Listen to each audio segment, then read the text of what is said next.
Hello and welcome back to my YouTube family. तो आज हम लोग बात करेंगे 3 सिंपल स्टेप के बारे में, जिससे कि आप लोगों का ट्रेडिंग जर्नी बहुत ही सिंपल हो जाएगा। तो सबसे पहले हम लोग का आता है, सबसे फर्स्ट पे है ट्रेंड, कि हम लोग मार्केट में ट्रेंड को कैसे आइडेंटिफाई करेंगे। तो ट्रेंड आइडेंटिफाई करना सबसे इंपॉर्टेंट पार्ट है हम लोगों के ट्रेडिंग जर्नी में। तो अगर आप लोग ट्रेंड आइडेंटिफाई करना अगर सीख गए तो आप लोग का ट्रेडिंग जर्नी बहुत ही ईजी हो जाएगा। तो हम लोग कैसे बेसिकली हम लोग देख सकते हैं, तो सबसे पहले हम लोग को देखना होगा कि ये ट्रेंड होता क्या है। तो इसको हम लोग बोलते हैं ट्रेंड, या जैसा कि आप लोग को मैं चार्ट ड्रॉ कर दिखाता हूँ। तो यहाँ पे जैसा कि दिख रहा है, इसको हम लोग बोलते हैं अप ट्रेंड। अप ट्रेंड में हम लोग को सिर्फ और सिर्फ बाइंग का ही अपॉर्चुनिटी देखना चाहिए, और इसको हम लोग बोलते हैं डाउन ट्रेंड। डाउन ट्रेंड में हम लोग को सिर्फ और सिर्फ सेलिंग का ही अपॉर्चुनिटी देखना चाहिए। तो यहाँ कैसे हम लोग आइडेंटिफाई कर सकते हैं, आइडेंटिफाई करने के लिए हम लोग को एक जोन ढूंढना होगा। जैसा कि ये एक जोन है जिसपे कि ट्रेंड लाइन पे रिस्पेक्ट कर रहा होगा मार्केट। तो यहाँ पे जैसा कि दिख रहा है, हम लोग इस पे सिर्फ और सिर्फ बाइंग का अपॉर्चुनिटी देखेंगे। कहीं ना कहीं हम लोग इस पे सिर्फ और सिर्फ बाइंग का ही अपॉर्चुनिटी ग्रैब करने का कोशिश करेंगे। अगेन इस पे हम लोग सिर्फ और सिर्फ सेलिंग का ही अपॉर्चुनिटी ग्रैब करने का कोशिश करेंगे। तो डाउन ट्रेंड में हम लोग को सिर्फ सेलिंग का अपॉर्चुनिटी देखना है, और अप ट्रेंड में हम लोग को सिर्फ और सिर्फ बाइंग का अपॉर्चुनिटी ही देखना है। तो यहाँ पे जैसा कि दिख रहा है, कहीं ना कहीं ये जो ट्रेंड है, ये मार्केट का अभी कौन सा ट्रेंड चल रहा है। निफ्टी 50 का चार्ट मैं ओपन किया हूँ, यहाँ कहीं ना कहीं एक चैनल बन रहा है, और कहीं ना कहीं ये अप ट्रेंड का। अप ट्रेंड में हम लोग को सिर्फ और सिर्फ बाइंग का अपॉर्चुनिटी देखना चाहिए, और हम लोग को यहाँ पे बाइंग करके ही पैसा बनाना चाहिए।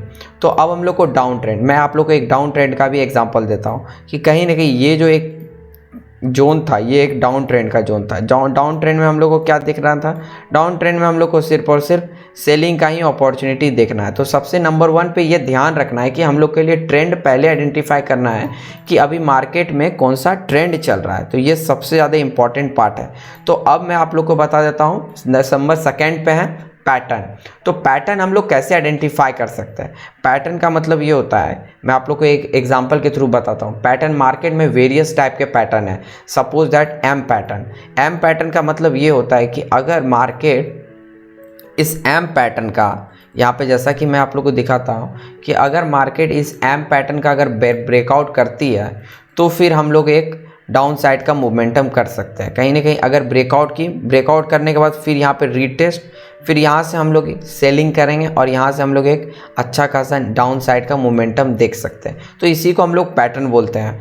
तो अगर यहाँ पे जैसा कि दिख रहा है कि हम लोग को अगर मान लेते हैं सपोज दैट डाउन ट्रेंड है, डाउन ट्रेंड में अगर एम पैटर्न बन रहा है, तो फिर हम लोग एक सेलिंग का अपॉर्चुनिटी देख सकते हैं। और यहाँ पे जैसा कि दिख रहा है कि ये सपोज दैट डब्ल्यू पैटर्न है। डब्ल्यू पैटर्न का अगर ब्रेकआउट होता है, तो ब्रेकआउट होने के बाद फिर रीटेस्ट करते हैं, यहाँ पे हम लोग ट्रेड लेते हैं, फिर यहाँ पे हम लोग एसएल लगाते हैं, फिर हम लोग एक सेलिंग बाइंग का अपॉर्चुनिटी देख के अच्छा खासा अपसाइड का मोमेंटम देखते हैं। तो फिर मैं आप लोग को ये एक एग्जांपल के थ्रू भी बताता हूँ, जिससे कि आप लोग को और अच्छे से समझ में आएगा। तो यहाँ पे जैसा कि दिख रहा होगा चार्ट पे, मैं आप लोग को सबसे पहले मैं एक अच्छा सा चार्ट ओपन कर लेता हूँ, सपोज दैट कोटक बैंक का।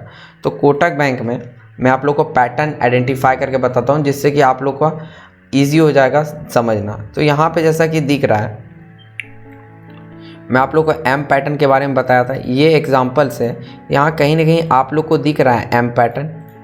तो यहाँ पे आप लोग को एक चीज़ समझना होगा, जिससे कि आप लोग को और भी ट्रेडिंग जो जर्नी है बहुत ही ईजी हो जाएगा। यहाँ पे कहीं ना कहीं आप लोग को दिख रहा होगा एम पैटर्न। एम पैटर्न का ब्रेकआउट होने के बाद फिर रिटेस्ट, यहाँ पे हम लोग को सेलिंग करना। उसके बाद फिर आप लोग के सामने है कि मार्केट कितना अच्छा खासा डाउन साइड गया। तो मैं आप लोग को एक रेशियो भी एनालाइज करके बता देता हूँ। यहाँ से मार्केट मिनिमम 11% डाउन साइड का मोमेंटम गया। तो इसी तरह आप लोग को भी पैटर्न को आइडेंटिफाई करना है, जिससे कि आप लोग ट्रेड कर सकते हैं। तो अब मैं आप लोग को एक और पैटर्न दिखाता हूं, जिससे कि आप लोग को और भी अच्छे समझ में आएगा। तो यहाँ पे कहीं ना कहीं ये जो पैटर्न बना था, इस ट्रेंड लाइन का ब्रेकआउट होने के बाद एक बार टेस्ट, फिर यहाँ पे भी कहीं ना कहीं एम पैटर्न। तो आप लोग को पैटर्न जो है इसी तरह आइडेंटिफाई करना होगा। तो इसके बाद फिर यहाँ पे डाउन साइड का अच्छा खासा मोमेंटम आया। तो इसी टाइप का आप लोग को पैटर्न देखना होगा। अब मार्केट में बहुत सारे टाइप के पैटर्न बनते हैं। एक ये पैटर्न है हेड एंड शोल्डर। तो इस हेड एंड शोल्डर को बोलते हैं, इसको हम लोग बोलते हैं हेड, इसको हम लोग बोलते हैं हेड बोलते हैं, इसको हम लोग बोलते हैं शोल्डर। ये दोनों को पार्ट को हम लोग शोल्डर बोलते हैं। अगर इस हेड एंड शोल्डर का अगर ब्रेकआउट होता है, breakout in the sense down side, तो फिर हम लोग एक सेलिंग के साइड का भी अपॉर्चुनिटी देख सकते हैं। तो नंबर सेकेंड तो हो गया। अब जैसा कि आप लोगों को भी पता है पैटर्न, अब थर्ड नंबर पे क्या है? थर्ड नंबर पे है आप लोगों का टाइम फ्रेम। यहाँ पे जैसा कि दिख रहा है टाइम फ्रेम, टाइम फ्रेम का मतलब ये होता है कि आप लोग के पास वेरियस टाइम फ्रेम है। टाइम फ्रेम कब ज़्यादा वर्क करता है? टाइम फ्रेम वर्क करता है हाइयर टाइम फ्रेम पे। यहाँ पे जैसा कि दिख रहा होगा मंथली वीकली, तो यहाँ पे मंथली वीकली में हम लोग इसलिए एनालाइज करते हैं, मंथली वीकली में हम लोग को एनालाइज करने के बाद प्राइस एक्शन बहुत ही अच्छे से वर्क करता है मंथली वीकली में। जैसा कि आप लोग को भी चार्ट पे दिख रहा होगा, अगर मैं एक ट्रेंड लाइन ड्रॉ करता हूँ, सपोज दैट मैं कोटक का एक ट्रेंड लाइन ड्रॉ करता हूँ, यहाँ पे कहीं ना कहीं आप लोग को दिख रहा होगा मार्केट क्या कर रही है, इस टाइम फ्रेम पे मल्टीपल टाइम टेस्ट करके ही अपसाइड का मोमेंटम कर रही है। तो there are multiple time frame, आप लोग को जिस हिसाब से चूज़ करना है तो आप लोग उस हिसाब से चूज़ कर सकते हैं। अगर आप लोग हाइयर टाइम फ्रेम पर अगर काम करेंगे तो टाइम फ्रेम पे काम करने के बाद ये होगा कि मल्टीपल टाइम फ्रेम पे काम करने से अगर आप लॉन्गर टाइम फ्रेम पे काम करेंगे तो आप लोग का हाई प्रोबेबिलिटी होगा विनिंग ट्रेड, आप लोग ज़्यादा विन कर सकते हैं ट्रेड। तो जैसा कि यहाँ पे भी देख सकता है कि टाइम फ्रेम पे काम करने के बाद 45% का रिटर्न यहाँ पे मिला इस ट्रेंड लाइन पे।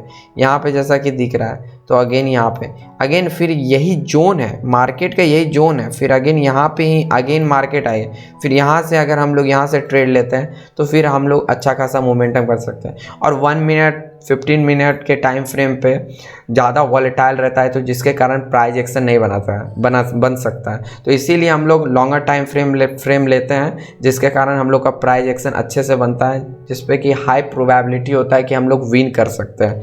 तो अगर आप लोग को मेरे ये 3 स्टेप से कुछ भी लर्निंग मिला तो आप मेरे इस चैनल को सब्सक्राइब कर सकते हैं एंड मुझे भी सपोर्ट कर सकते हैं। Thank you for watching this video. Thank you.